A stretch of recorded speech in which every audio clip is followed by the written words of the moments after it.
Amen. Amen. Thank you. Over the summer, my wife and I became grandparents for the third time, and we have two grandsons, Caleb and Connor. If you know me in any sort of way, you know that already because I talk about them all the time. But this summer, we were able to welcome our first granddaughter into the family. Her name is Lainey, and we're so excited and just wanted everyone to know I have a granddaughter too. Being a grandparent, as many of you know, is a very special thing. I never really knew that I could love anyone as much as I love my grandchildren. I say it all the time, you think you love your children. Wait till you get grandchildren. You love them not more, but it seems like it for a while. They get away with a lot more than what your children get away with, right? They're the first thing you think of when you wake up in the morning, and really the last thing you think of before you go to sleep, too. It's amazing also the amount of buying that you do for your grandchildren, because they're so special in your life and your mind is on them so much. No matter where you go, you're picking up something for them, right? And I think there's also this competition because you're not the only grandparents. They got some grandparents on the other side, and you got to win that competition for their hearts, right? So you end up investing a lot in the grandchildren's heart. You go to a dollar store to get batteries, and you forget all about the batteries, and you walk out with a little baby swimming pool or something, right?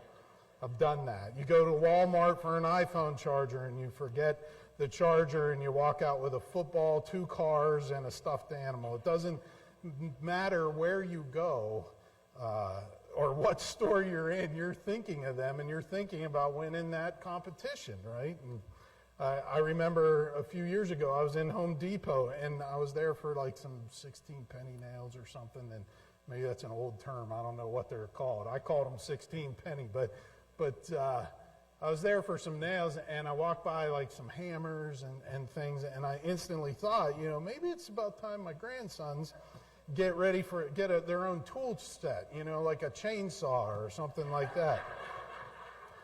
I didn't do it, but because they're not even in kindergarten, but I did seriously consider it. I really did. They're on your mind all the time because grandchildren are special to you. And since it's All Saints Day, I like to think about someone in my life that I feel like I was special to. My grandfather on my mother's side, who passed away in 1997, he was a saint to me.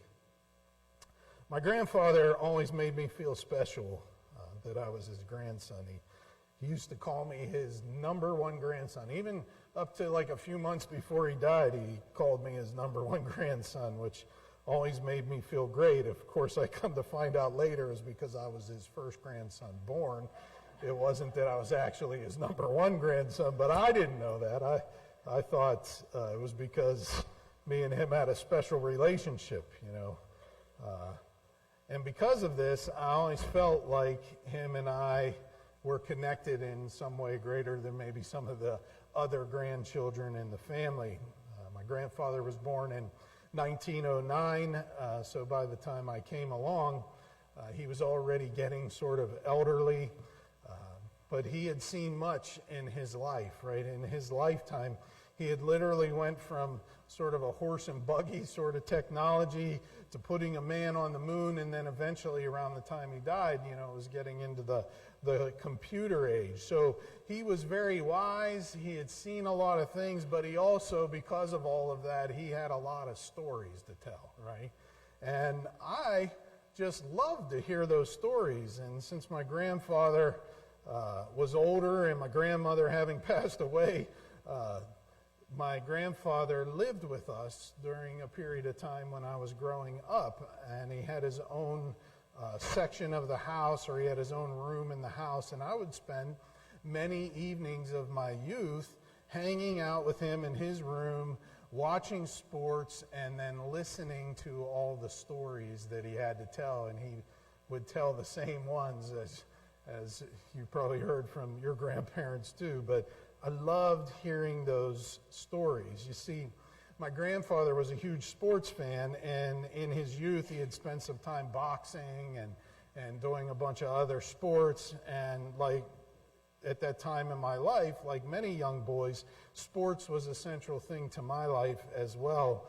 And so this is how we really connected. We connected through sports. I would go into his room, I would sit down, and I'd watch a game or a fight, and but during the event, he would tell me stories about all the athletes that he had seen, like Babe Ruth and Lou Gehrig and Jim Thorpe. I mean, imagine hearing firsthand accounts of someone who actually saw Lou Gehrig and Babe Ruth hit a baseball. I mean, those were just the greatest things that you could have as a young boy. I loved hearing those stories. And if he were alive today, I would ask him to tell me one of those stories for sure. That was our thing. We communicated through sports. When I got into my teenage years and I was playing sports in high school, I remember this one time I really wanted him to attend one of my games, and so I went into his room and I invited him to come, but by this time he was really beyond the years of being able to sit out on a cold Friday night in the middle of November in Beaver County, PA, to watch a football game. So he just couldn't come to this game, and I could see he was a little upset by it. I could sense it because he could see that it was important to me. So as we were sitting there, he got up from his seat and he went over to his top desk drawer in his room, and he pulled out of that drawer an item, and he handed that item to me. It was a little leather patch, you know, the kind of patches that you sew onto a jacket shoulder. I remember it even had like the thread still in the holes, you know, like he had it worn on a jacket at some time. I had never seen this patch before, but it said on it, 1928 Newark, New Jersey lightweight champion. 1928 Newark, New Jersey lightweight champion. He had apparently won this many, many years ago, and he hung on to it all the years of his life, and because it was special to him, he gave it to me. And he said to me to keep it during the game, and when I was in the game, if that patch was with me, it would let me know that he was with me too in some way. And from that day on, any sporting event that I was a part of, I kept that patch with me. It was actually on my person. I would used to tape it into my wrist or my ankle. You know, you'd have to tape up your wrists and ankles, and I would tape that patch into my tape. The patch represented something. It represented his presence with me. It represented our relationship as well. It represented his love that he had towards me. The patch itself was none of those things. It was just thread and leather and a few words that were printed on it. But it was symbolic of all of those things. And it gave me comfort, like he was there with me in some way, like he was experiencing what I was experiencing. Like wherever I was, he was with me too. And in a way, I got some strength from that. Years later, when I was all grown up and sports were not central to my life, my grandfather and I drifted somewhat away from the closeness we shared in my youth, but I still hung on to that patch because I knew what it represented. I knew what it meant. It represented a special relationship. I was special to someone. When my grandfather passed away, I took that patch and I placed it in his breast pocket in his casket. Because, you know, wherever he is, I'm in some way with him too. You know, in a similar way, the elements that are before you, the bread and the juice that we lay out here for communion, they are symbolic of something. Just like my grandfather's patch, they represent Christ's presence with us.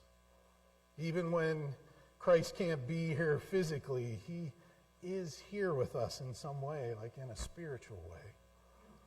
They represent Christ's relationship with us too, centered around grace and forgiveness and his guiding wisdom. But most importantly of all, they represent Christ's love for us, born from his sacrifice for us, his bruised body on a cross and the blood that spilled out that day for you and for me. These elements before you themselves are none of these things. They are just bread and juice. But they are symbolic of all of these things.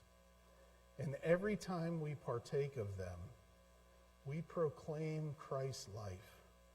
We remember Christ's loving sacrifice, and we are given comfort by his love. And in some way, some mysterious way, somehow we know when we partake that wherever we are, Christ is with us too.